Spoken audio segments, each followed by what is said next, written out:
I said, welcome everybody. Really great that you've been able to join us today. Just a little bit of context for this. Charity Digital started providing a home for the Charity Digital Code of Practice in September of this year. As part of that activity, we're hosting 3 of these webinars. So this is the first. We've got subsequent webinars coming up on the 7th of December. So that's Back to the Future, a plan for a post-pandemic world, and also the 11th of January, how to get buy-in from senior stakeholders. But today is about reboot and rebuild, really looking back over what happened during the pandemic, what lessons we learned, and then working out how to go forward. And I'm really pleased we've got 2 brilliant speakers today to lead us through this session. We've got Zoe Amar. I'm sure many of you are familiar with Zoe. Zoe is both the founder of Zoe Amar Digital. She is the chair of the Charity Digital Code of Practice, and she's also a trustee of the Charity Digital Trust as well. And then we have Rachel Wilkinson, who's a senior product manager at the Scouts. And those of you who've followed the Scouts will know that they were very proactive digitally through the pandemic, learned a whole lot of really brilliant lessons, I think, and did some fantastic things. So it's really wonderful to have both of those joining us today. So hello to both of you. In terms of the flow today, we do want to encourage interactivity, so do please use the chat when appropriate. Also put your questions on the Q&A and you can have those upvoted. In terms of closed captioning, if you need that, I can see the CC button is live. So if you want that, just click on that button and the captions will come up as well. But I really don't want to say too much else now because I know there's some really brilliant content that we need to get into. So I will hand over now to Zoe and Rachel. Thank you so much, Jonathan, and I'm really excited to be here today. Firstly, to help everyone review their COVID-19 digital progress, and I know there's been lots of really exciting developments in how charities have changed their use of digital during this time. So we're really looking forward to hearing from you all. And I'm so pleased that we've got Rachel here today as well, and she's going to be sharing her very exciting story about how the Scouts have adapted and innovated during the pandemic. So I am very much looking forward to that, and we're going to hear from Rachel very shortly. So just to do a little bit of scene setting before we kick off today, these are the things we're going to be covering. We're going to do a quick icebreaker to hear a bit more from all of you about how things have changed for you digitally during the pandemic. Then we're going to hear Rachel's case study. I've had a sneak peek of that. There's some really exciting things in there, which I've learned a lot from, and I'm sure you will all find that really inspiring. Then we're going to dig into some things that you need to look at in order to review your progress with digital during this time. So we're going to be using a tool called a retrospective. We've adapted that because we've got a lovely big group of people here today, and we'll be looking at how to assess what's gone well, what could be improved, and then what your next steps should be from here. And if we've got time, we'll do a bit of action planning at the end as well. So you've got some key things which you can take back to your organisation. So that's the programme for today. We've got, I encourage you to have a look at the code as well. If you've not come across it before, just to briefly explain about that. So if you haven't come across it, it's a framework to help charities improve best practice in digital. It is used by a lot of charities across the UK, including the Scouts, which is why they're here today. And there's lots of best practice in there, whether you're a small or a large organisation. So we very much encourage you to take a look at that, and all the resources on that site are completely free and open.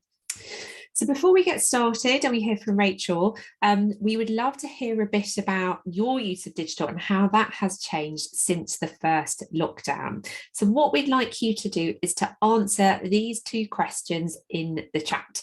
Firstly, what is the achievement that you're most proud of that your charity has done with digital over the last 18 months? And then secondly, can you name one thing you'd like to improve about how your charity uses digital?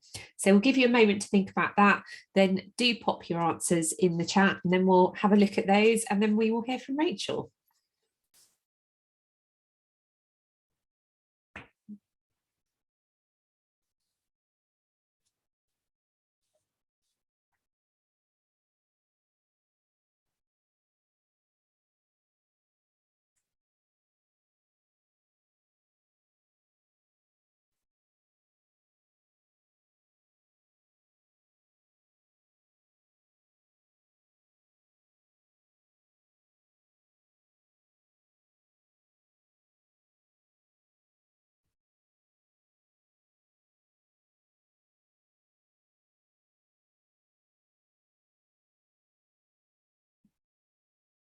Wow, some great examples coming through. I'll summarise these in a moment. I can see there are more coming in thick and fast. Thank you for those.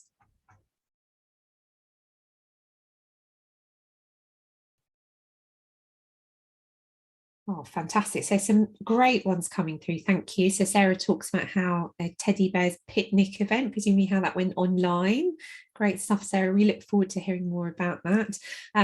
Lots of things about shifting an offline model to digital delivery. So Charlie's put a great post about that, training and networking onto virtual platforms.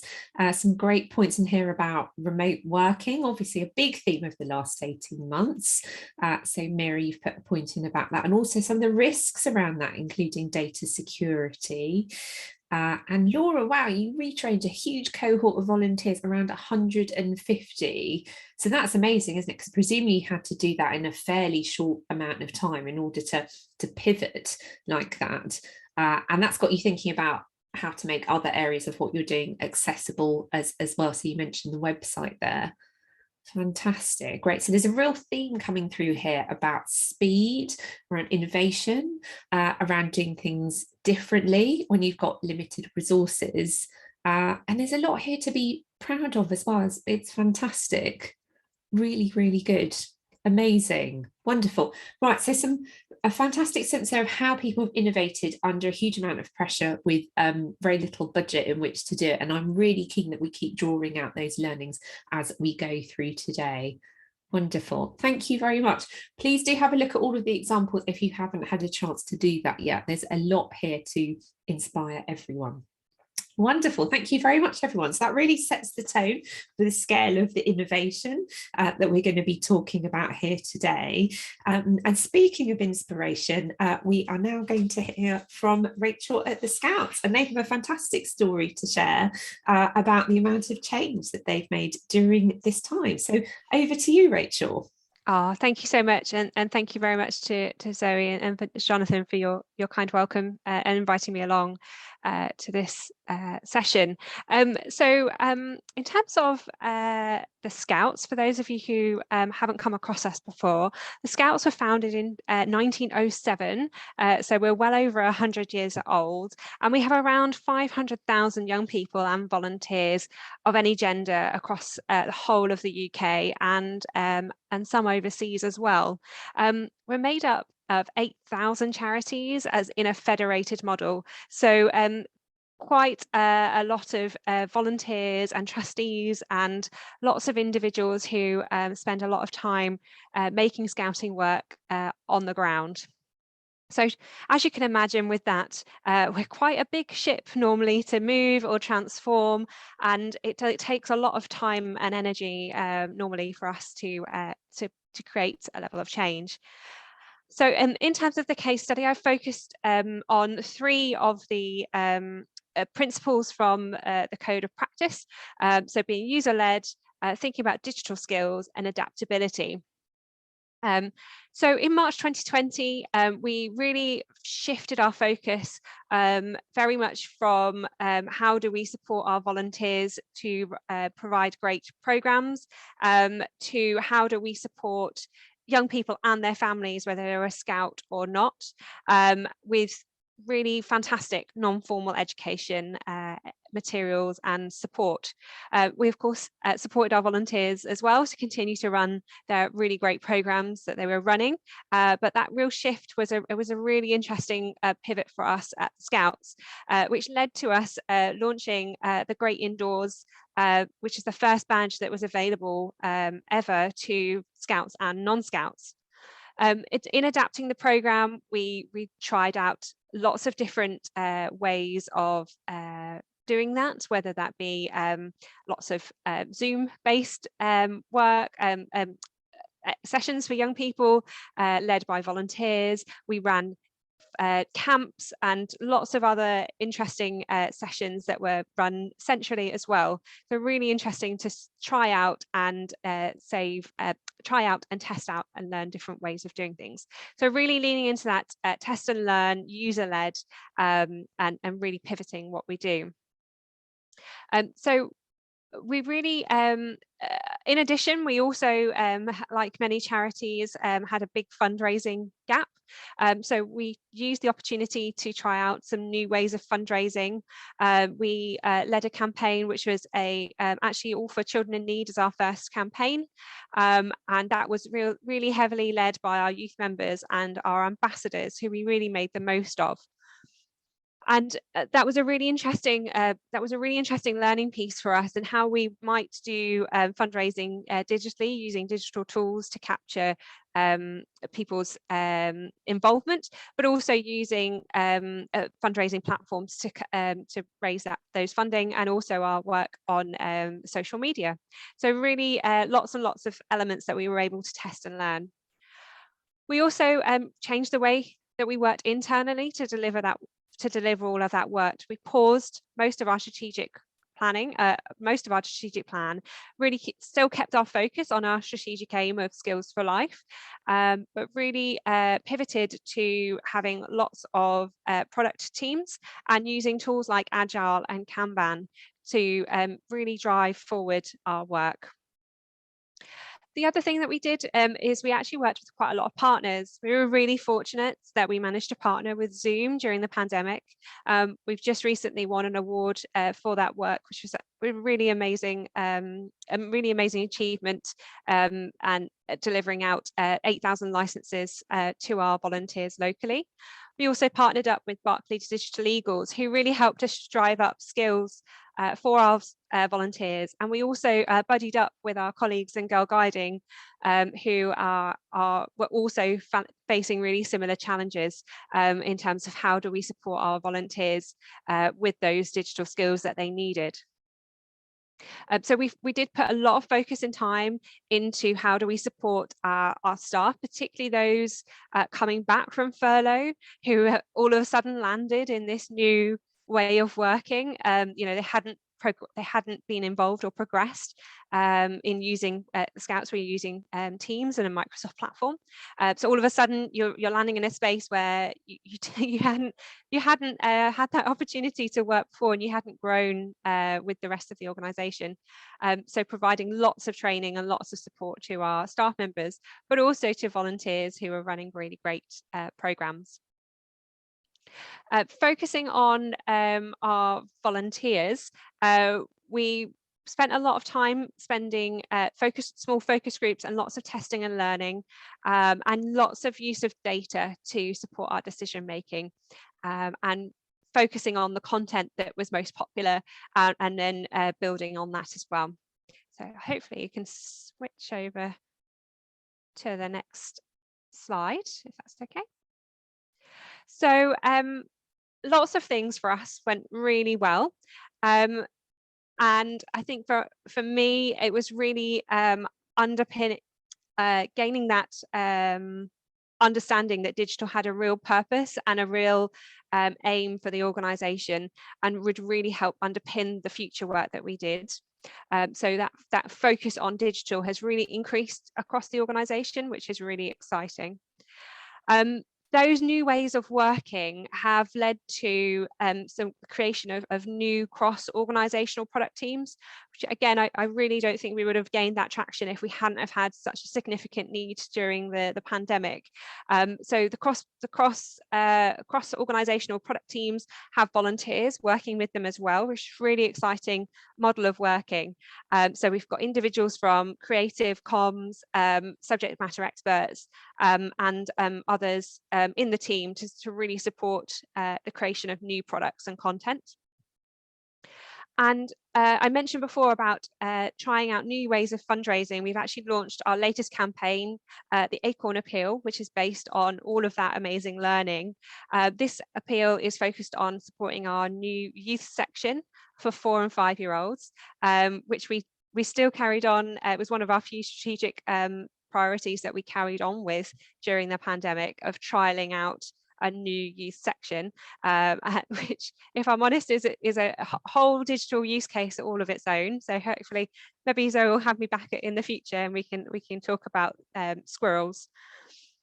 And the thing that I've seen change, particularly within our local scouts, is that shift of using Zoom and other digital tools to really support and onboard and look after the volunteers. So volunteers supporting other volunteers. We really never could have imagined the use of digital tools to the extent that they have been. We've still got most of our training for volunteers taking place online. All of our regular meetings and conversations, like trustee meetings, are all still taking place online on the whole, which is really exciting. And I just don't think we would have seen that transformation for a good few years if there wasn't such a need.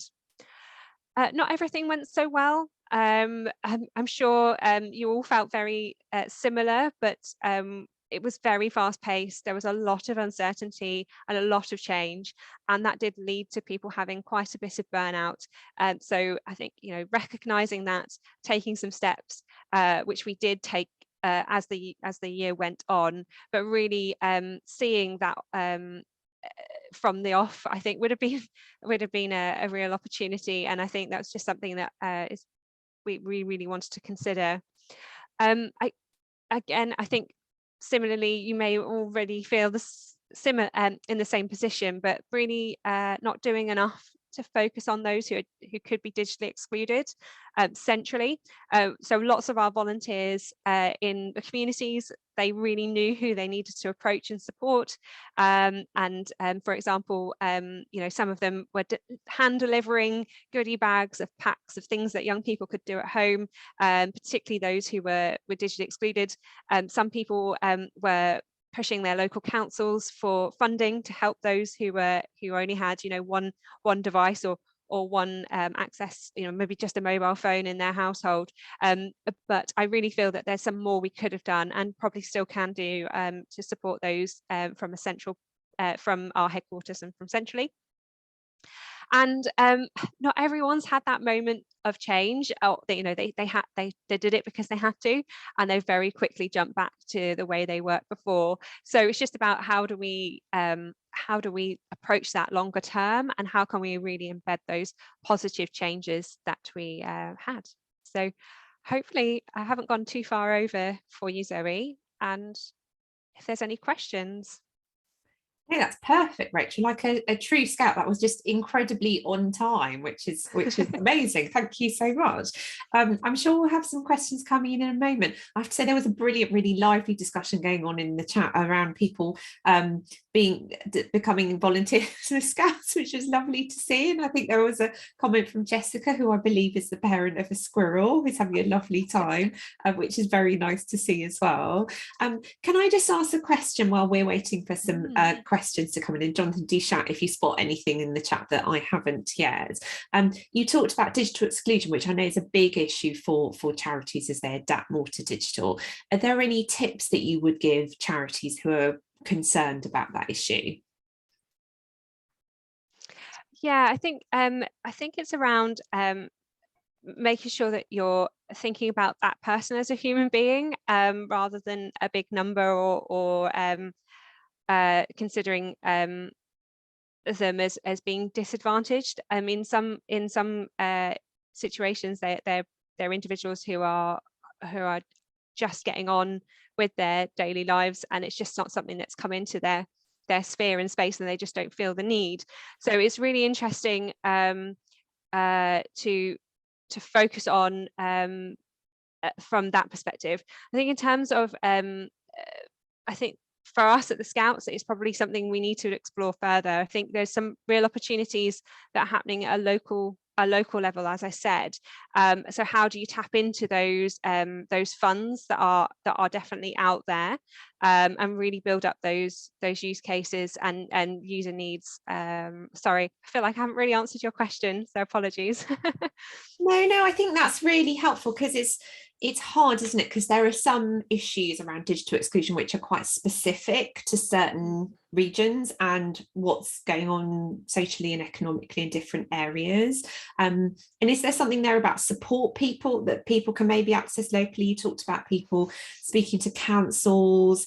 I know there are some charities where they've managed to get devices donated locally. Is that something you'd also advise looking at? Yeah, so there was a really great initiative that was run by digital.now, which is devices.now, which is a really great initiative. I'm not 100% if it's still going or not. I definitely want to take away. But you know, there are really great charities out there who that's their focus and that's their purpose, and that's what we do a lot of the Scouts. We don't pretend that we're the absolute expert on everything. You know, we'll partner with a lot of different charities and a lot of different organizations. So for me, I would, you know, if your purpose is not that's not at the core of your purpose, I'd be looking out there for those that who have got that expertise and have got that knowledge and have got those connections, and build those relationships with those other charities and organizations. That would be my my thoughts on that one. So we've got a question from Harvey here. Harvey is saying, could you talk a little bit more about the online training and how that was delivered? Yes, absolutely.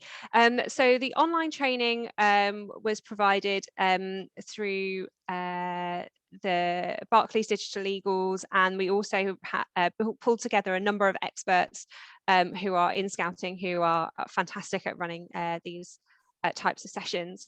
We focused on a mix of hard skills, so how to physically use a set of tools, and then loads and loads of soft skills. So presentation skills, thinking about different collaborations tools that you might want to use, how to structure the sessions so that you get the most out of them, how to support young people to engage and take part, but also how to bring in other people as well. I think one of my favorite examples of a piece of training was we recorded all of the training, and a group had got an animal charity to come in and run a great session with the cubs, which are 8 to 10-year-olds, and they were absolutely enamored with the goat that kept on making big cameo appearances. But that volunteer would never have been able to, you know, the reason why they got in contact is they never would have been able to have run that or felt confident enough to run that if they hadn't have joined in with a few of the webinars and sessions. So yeah, that's good. And Jessica was asking, what did you learn about the communication of the changes for such a wide and varied volunteer base to ensure that everyone was able to maximize on the opportunities and confident to embrace them? Yeah, that's really interesting. So I mentioned right at the beginning, we're a federated charity, and in the past we've very much relied on a kind of cascade approach to our communications, and we really had that big shift of getting stuff out quickly on our website and via social media. We found that parents were taking up those offers and calls to action much quicker than some of our volunteers, who were probably quite up against it with their day jobs as well as community volunteering as well, and really seeing those opportunities for those more snappier engagement, communication engagements that we found, and that has moved forward into some of the changes we've made to how we communicate going forward. So lots more using Facebook adverts, as we found that that's a really great place to capture people's attention. And I mentioned we've got a whole case study on squirrels, but that would be a really great place that I could, you know, we really made the most of those communication changes with that new section being launched as well. And so we've got quite a few more questions. I don't know how much time you want to allocate now, or whether you want to look at coming back. Oh, I think we should really have devoted the whole hour to Rachel, to be honest, because she's got so much great stuff to share. Perhaps we can have Rachel back sometime for another session to talk about all the other amazing things they've done. And Rachel, I don't know whether you're happy for people to contact you directly if they've got specific questions that they'd like to take up with you. Would that be okay? Yes, absolutely. And I can see the questions in the Q&A, so I will respond to those as written typed messages as well, and hopefully everyone can see those responses during the session. We might have time to pick a few of them at the end as well, mightn't we? Yes. Yeah, absolutely. Let's see if we can do that. That would be great.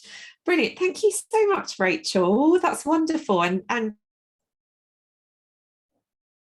I love the thing about even most Zoom calls considerably to bring along some kind of goat. So lovely to see that creativity going on at grassroots level with your volunteers, and how you've empowered them to do that as well and to grow their own skills. So that's wonderful. Thank you so much for sharing your story. Lovely. So please do take the opportunity to talk to Rachel in the chat while she's here, and please do keep those questions coming. Whilst that's going on, I'm going to move on to the next part of the session, which is about helping you review your COVID-19 digital progress. And the great thing is we've got 18 months of material here to work through. We're going to do it in a fairly kind of quick fire way here this afternoon. Now, we're going to use a tool called a retrospective, which some of you may have done before. If you haven't, don't worry, I'm going to explain what it is. The beauty of this tool and why I'm going to walk you through it step by step as we go through it today is that once you've started using it, you can actually apply it to anything. It's that simple and that useful. And I have worked with charity leaders before where they take this framework and they might pause during a project and use it to look back at how it's gone so far and where they need to go from here. So you can apply it to all things on and offline, really, as a way to pause and reflect and assess how things have gone and where there are areas for improvement and what actions you need to take. So we'll be following that structure as we go through today.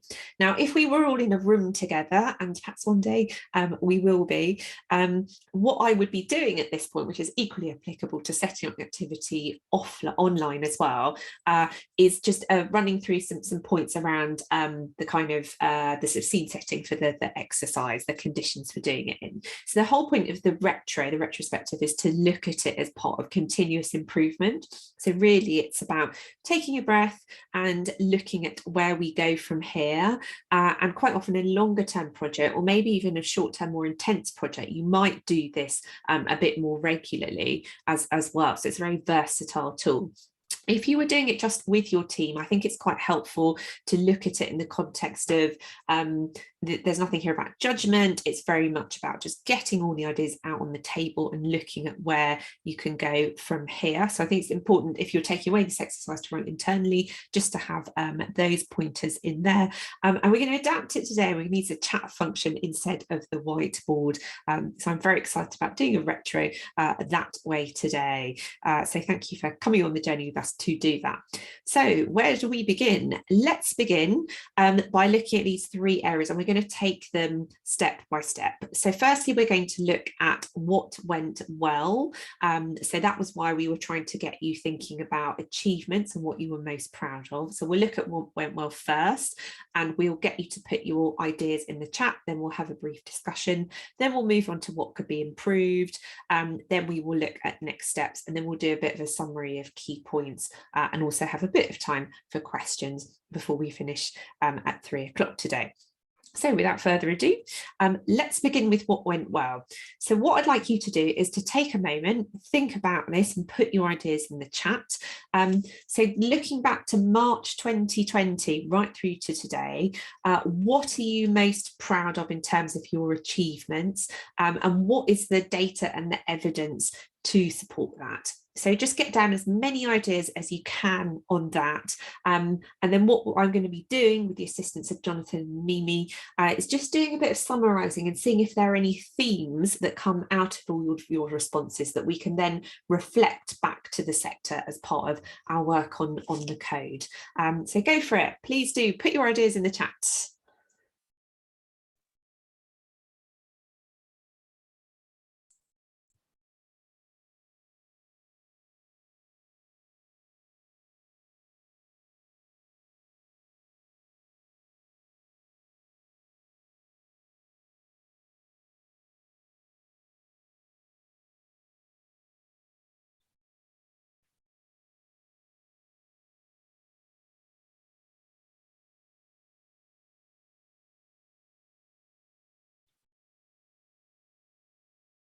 Some great ideas coming in already. I'll give you a couple more minutes.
Amazing. I'm just going to summarise a few things I've seen so far, and then Jonathan, please do jump in as well.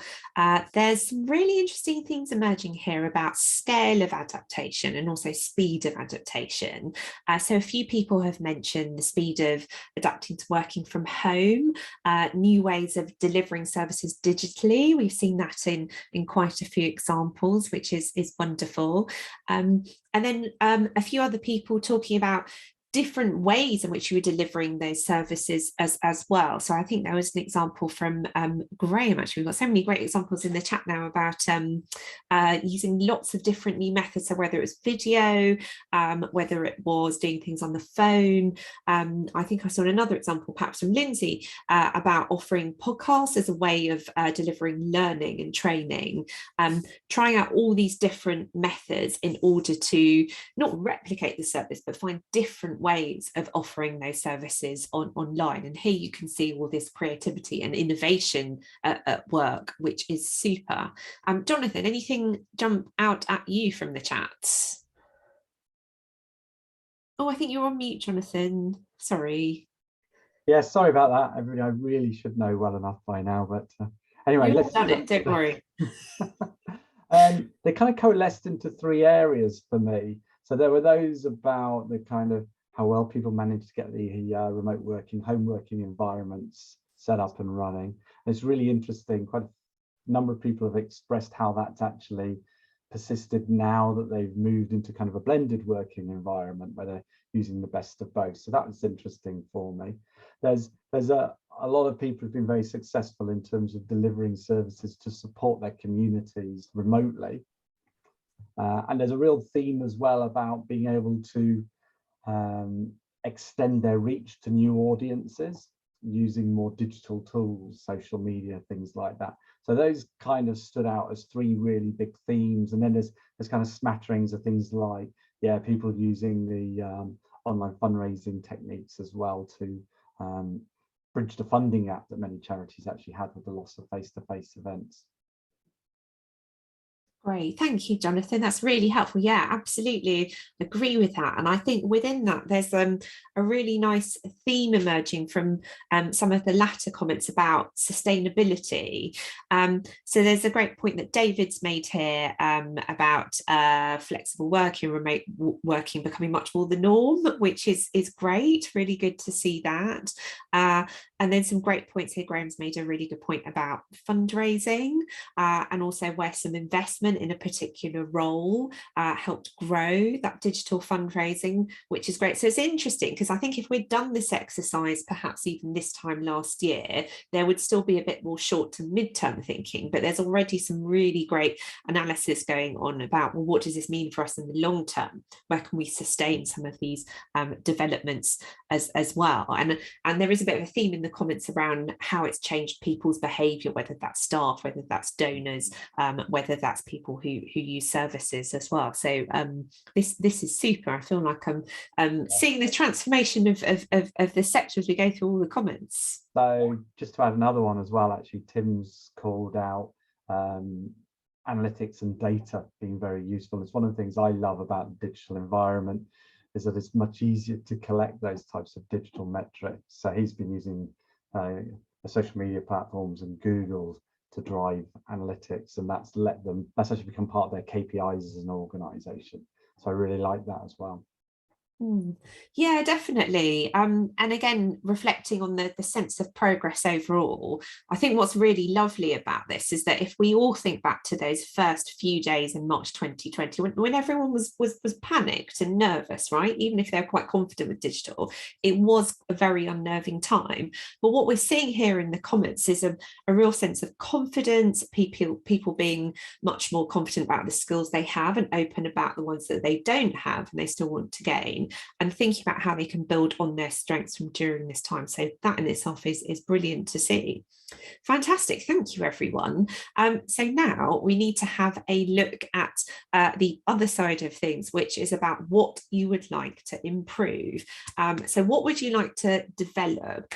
What would you like to perhaps change or stop doing? And are there any risks that have arisen with digital over the last 18 months? I know one of you mentioned mentioned cybersecurity earlier as well, but there may be others too that we need to think about. So again, we'll give you a couple of minutes, get your ideas down in the chat, and then Jonathan and I will summarise.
Wow, lots of great stuff coming in. Thank you so much, everyone.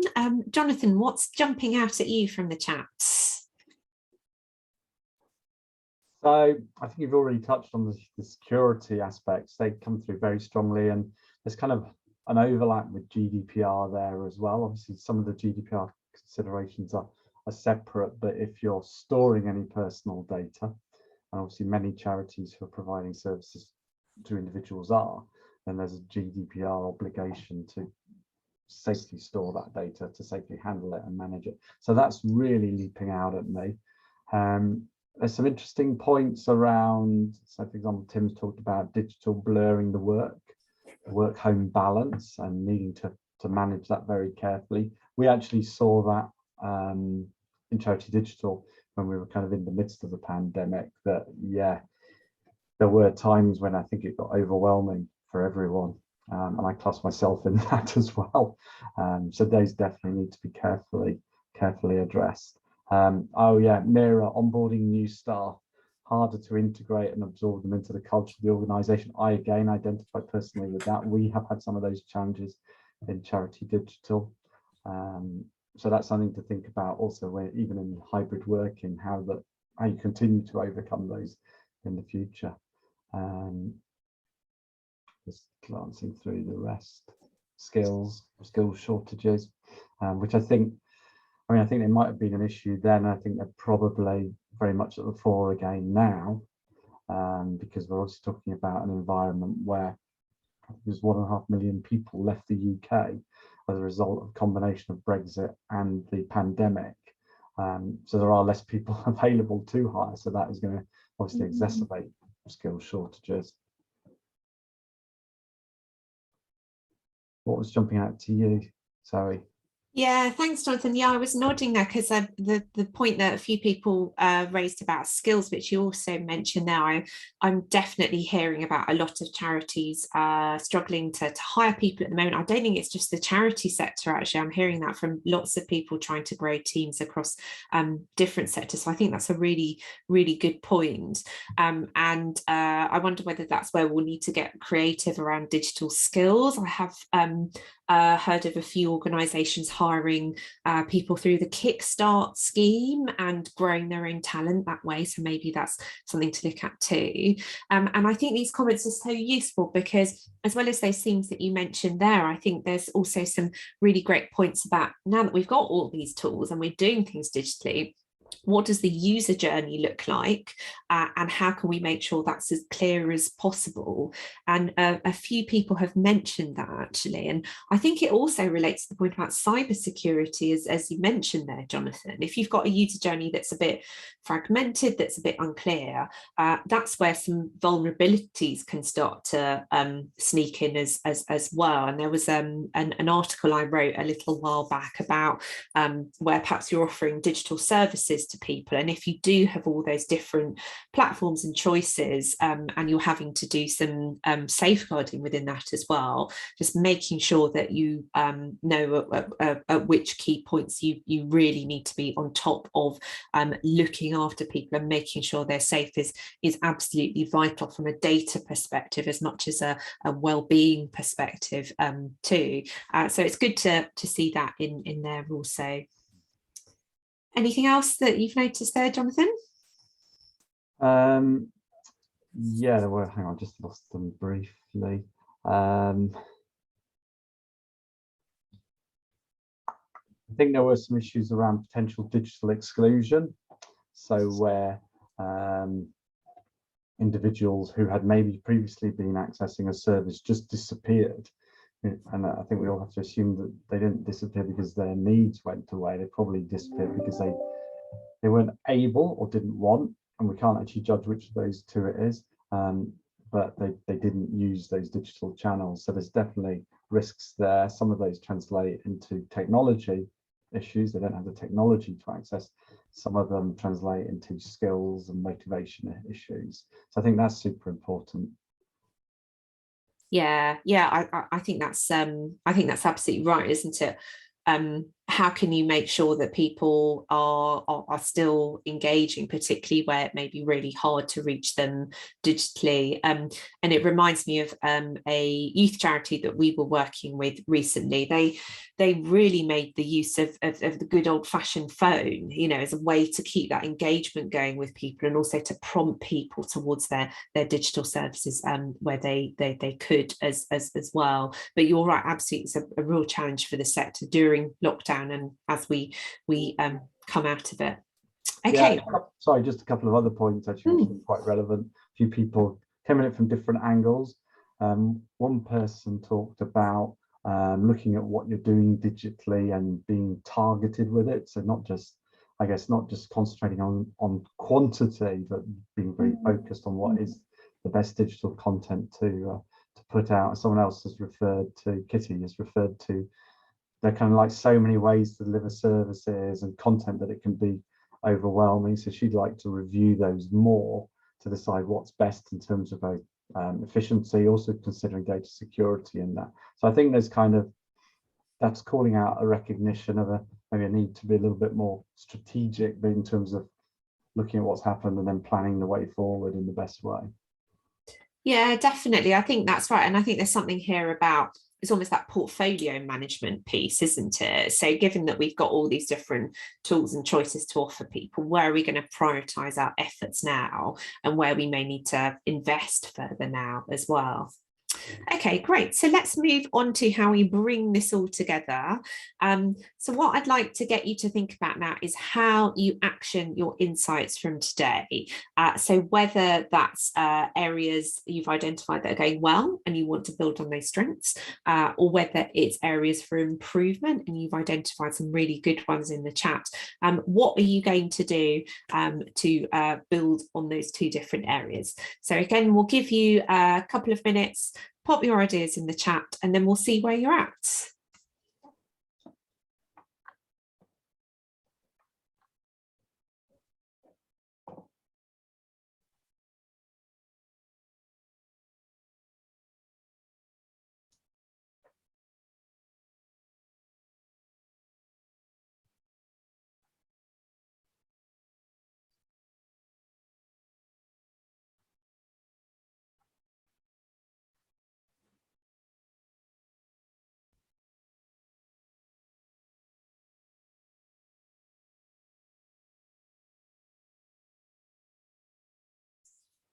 Harvey, that's a great idea. Yes, please do take this framework back to your organisation, and doing it really in depth in-house, I think, is a great way to look at this.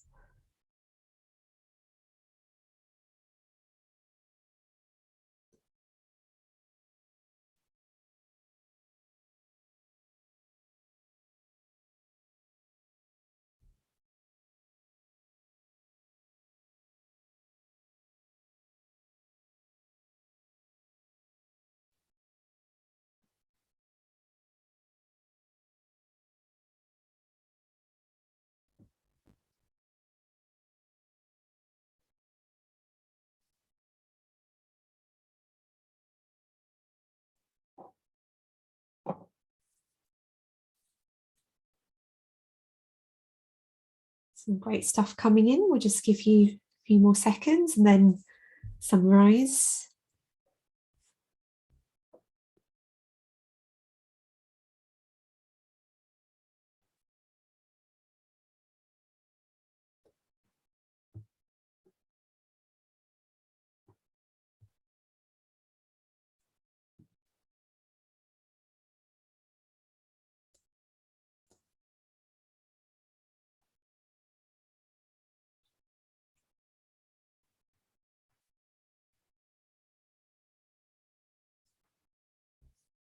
Lovely. Well, I'll kick off with summarising, then Jonathan, please do jump in.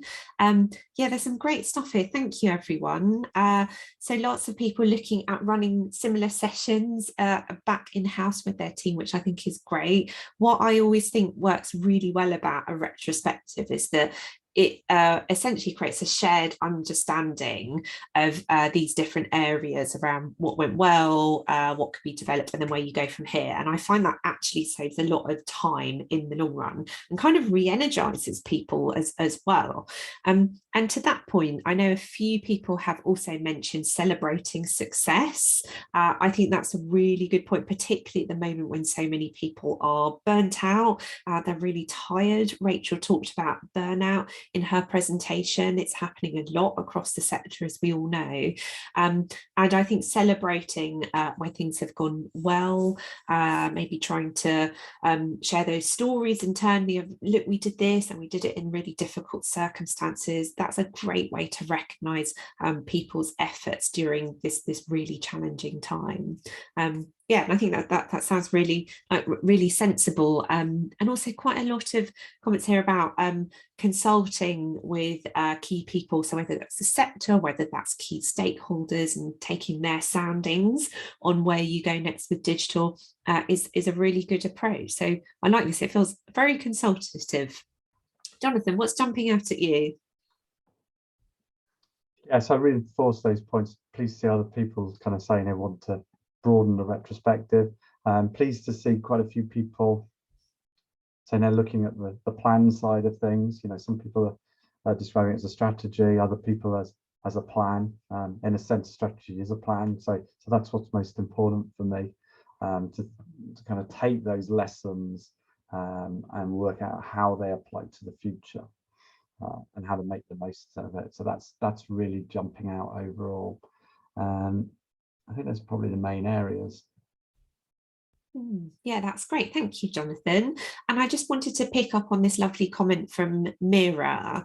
And the reason why I really like it is there's this great sense of empathy for your members. And I think that's just really good practice in digital. So Mira, you've talked about continuing to support your members and really listening to them and understanding them. And I think that's absolutely important as we look to develop where we go from here digitally. As Jonathan has alluded to, people's habits and their behaviours and their lifestyles and their ways of living and working has changed so much and will probably continue to change over the next 6 to 12 months as we edge our way out of the crisis. So the more you can have that real open channel with your members, and you can keep a really close eye, you can keep talking to them about how their digital habits and behaviours are changing, the more you can understand their goals, their pain points, and look at how you can develop products and services to meet those needs, whether they're on or whether they're offline as well. So I think that's a really great ethos that should absolutely underpin what we're all going to do next with digital. Lovely. Right, so I'm conscious of time and I think we've got about 7 minutes left. What we were going to do originally was go into a bit of action planning, but given that we had so many questions for Rachel, I wonder whether we perhaps take a couple of those before we do some final questions at the end about the code and a bit of a wrap up. So does anyone have any questions for Rachel that they would like to ask? Jonathan, is there anything in the Q&A panel that we should pick up on? So Rachel actually textually answered most of them. So if people hadn't realized, you can actually click into the Q&A and then there's like a drop down. So I don't know if there's any of those which are particularly helpful to pick out.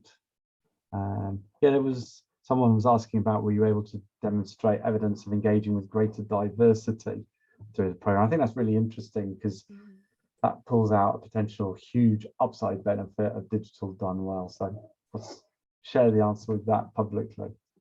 Sure. Yeah. So in terms of diversity, it is quite tricky for us to measure that. As the federated charity, we very much heavily rely on an annual census at the moment for our local charities to report up the makeup of their members. So that's a key strategic priority for us going forward as an organisation.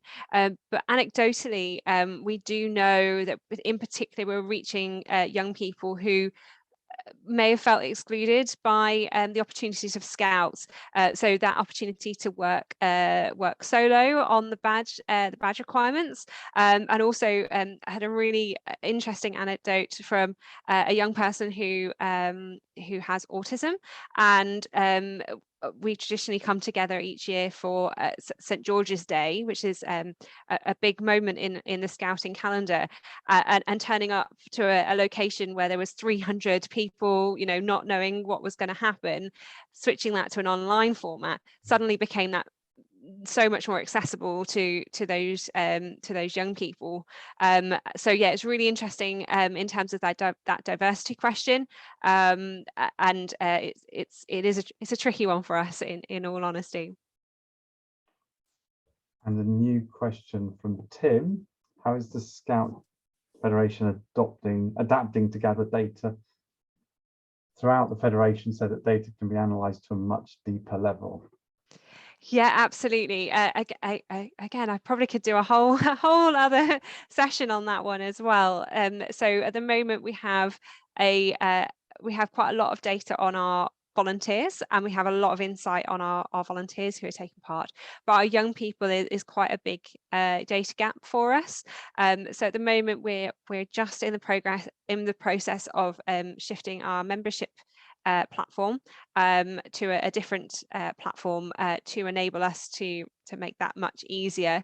I think for me it's about creating, because we're completely volunteer led, it's about creating tools to support our volunteers to give that data in a way that's not just them handing over a whole load of data. That data's got to help them achieve something or have meaning for them. So it's how do you weave that into those experiences for our volunteers who are running things locally to be able to build out that data sets.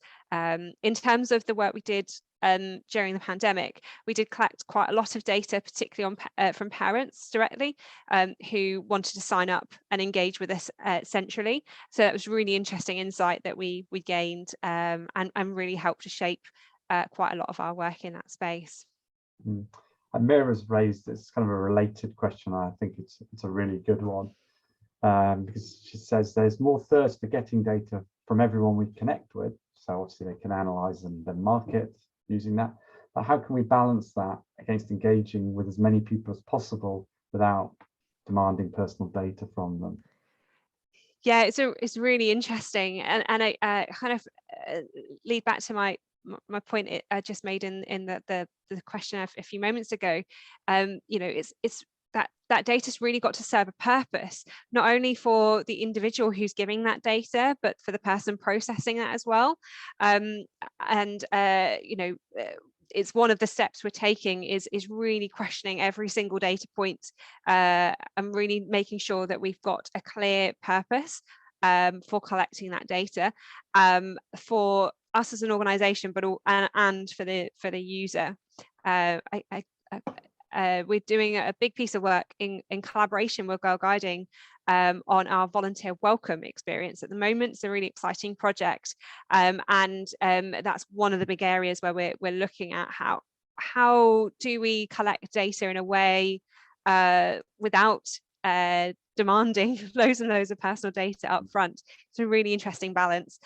How we're approaching that is very product driven, so test and learn and build up slowly, making sure we've got that really evidence based in terms of how we're approaching that. I'm really happy to, if you would like to dig into that more, Mira, I'm really happy for you to connect with me directly. Brilliant. Thanks, Rachel. I'm conscious of the time, so we've got to go back to Zoe now. Oh, well, thank you so much. I'm really conscious of time as well, that people may have 3 o'clocks. So I don't want to keep everyone for too much longer. I just want to say a massive thank you to Rachel for sharing her story here today. And you can really hear the amount of thinking and evidence gathering and insights that has underpinned this really solid approach to digital that the Scouts have developed during this time. So thank you so much, Rachel, for sharing your story here today. It has inspired us all. I hope what we have covered here today has also helped you think about tools you can take back to your organisation. So whether that is the code itself, or whether that is using a retrospective tool. When you get the slides, you will see we've added a number of different tools on there as well. So hopefully further things that will get you thinking about how you can grow your use of digital and build on the amazing progress that you've made with it during this time. We very much hope that you'll join us at the next webinar, and we've obviously got a couple of big topics to cover in the next one and the one after. We'll be looking at how you can plan for a post-pandemic future, how digital needs to be part of that, how you can plan for that in the next session. And then in January, we've also got a webinar on the hot topic of how you manage senior stakeholders and how you get buy-in from them for where you go next with digital, which I know is always something we think about a lot in the sector. So we're looking forward to discussing all of those with you. We hope to see you there. And in the meantime, please do drop us a line, whether it's me or whether it's Jonathan, about other ways in which the code could help you develop your use of digital as we find our way out of the pandemic. So thank you so much to everyone for coming today. And thank you so much, Rachel, for being our star speaker. Yes, I'm going to add to that, and thank you as well, Zoe, as well as Rachel. It's been a really brilliant session, covered some great content. It's nicely teed up in my mind the next session on planning, because quite a few people said they wanted to do planning as their key actions. So do join us for that on the 7th of December. Quite a few people also flagged security concerns. So I am going to do a little plug. We have a webinar on the 2nd of December, Back to Basics, Cybersecurity for Smaller Charities. So if you're able to join that, you might find that useful. We do actually produce a lot of other cybersecurity content as well, so you can find that on our site. And the recording of this will be available typically within about a week for people who maybe joined late or missed some of it as well, together with the slides. But I think with that, we'd better wrap up. Thank you very much, everybody, and hope you have a wonderful rest of your day. Thanks, everyone. See you at the next seminar.